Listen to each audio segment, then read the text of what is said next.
বর্ষার প্রভাব পুরো দেশ জুড়ে বিগত কিছুদিন। এমন অবস্থায় আগামী ৫ জুন পর্যন্ত দেশের সব বিভাগে বজ্রসহ বৃষ্টির পূর্বাভাস দিয়েছে আবহাওয়া অফিস। আর সেই সঙ্গে কিছু কিছু অঞ্চলে হতে পারে মাঝারি থেকে ভারী বর্ষণ। শনিবার ৩১ মে আবহাওয়া অফিস জানিয়েছে, শেরপুর ও ভারতের মেঘালয় অঞ্চল জুড়ে যে সুস্পষ্ট লঘুচাপ ছিল তা এখন দুর্বল হয়ে সাধারণ লঘুচাপে পরিণত হয়েছে।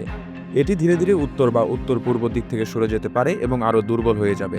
একই সঙ্গে দক্ষিণ পশ্চিমে মৌসুমী বায়ু এখন বাংলাদেশের উপর বিস্তৃত হয়েছে, যা আমাদের অঞ্চলে মৌসুমী বৃষ্টিপাত সক্রিয় করে তুলেছে।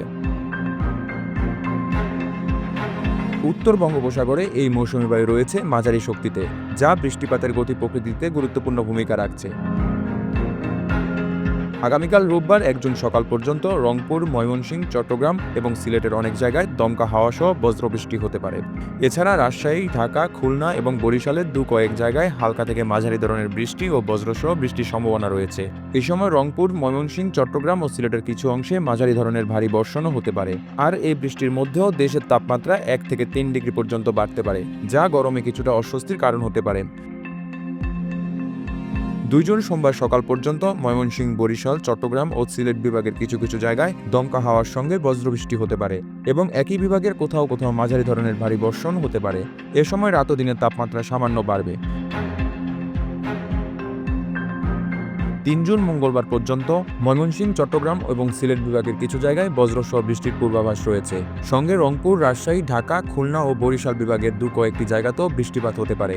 এই দিনেও কিছু কিছু জায়গায় হতে পারে মাঝারি ধরনের ভারী বর্ষণ। ৪ জুন বুধবার পর্যন্ত আগের দিনের ধারাবাহিকতায় ময়মনসিংহ, চট্টগ্রাম ও সিলেট বিভাগে বজ্রবৃষ্টি চলবে। বাকি বিভাগগুলোতেও স্পোরাডিক বৃষ্টির সম্ভাবনা রয়েছে, তবে তাপমাত্রা প্রায় অপরিবর্তিত থাকতে পারে। ৫ জুন বৃহস্পতিবার পর্যন্ত ময়মনসিংহ ও সিলেট বিভাগে কিছু কিছু জায়গায় এবং বাকি সব বিভাগে ২-১ জায়গায় বজ্রসহ বৃষ্টির পূর্বাভাস রয়েছে। ময়মনসিংহ ও সিলেটের কোথাও কোথাও মাঝারি ধরনের ভারী বর্ষণ হতে পারে। এই সময় তাপমাত্রা স্থিতিশীল থাকবে। আবহাওয়া অফিস বলছে, বর্ধিত ৫ দিনের মধ্যে অর্থাৎ ৬ থেকে ১০ জুন বৃষ্টির প্রবণতা থাকবে না, তবে সময়ের শেষে তাপমাত্রা বাড়ার সম্ভাবনা রয়েছে। এ সময় চাষাবাদ, সেচ কাজ কিংবা খোলা মাঠে কাজ করা কৃষকদের জন্য বিশেষ সতর্কতা দরকার। বজ্রপাত চলাকালে মাঠে অবস্থান না করা, মোবাইল ফোন বা ধাতব বস্তু থেকে দূরে থাকা এগুলো হতে পারে জীবন রক্ষার উপায়। এছাড়া মোটরসাইকেল বা খোলা যানবাহনে চলাচল করেন তারা যেন বজ্রপাতের সময় দ্রুত নিরাপদ আশ্রয় গ্রহণ করেন। সামনের কয়েকটা দিন দেশ জুড়ে চলবে রোদ আর বৃষ্টির মিশেল। হঠাৎ হঠাৎ মেঘ আর আকাশ কালো হয়ে নামবে বজ্রবৃষ্টি। তাই যে কোনো পরিকল্পনা করার আগে আবহাওয়ার খবর জেনে বের হবেন। আর নিয়মিত আবহাওয়ার আপডেট, সতর্কতা ও পূর্বাভাস জানতে চোখ রাখুন আমাদের চ্যানেলে। সাবস্ক্রাইব করুন, শেয়ার করুন এই গুরুত্বপূর্ণ তথ্য আপনার প্রিয়জনের সাথে।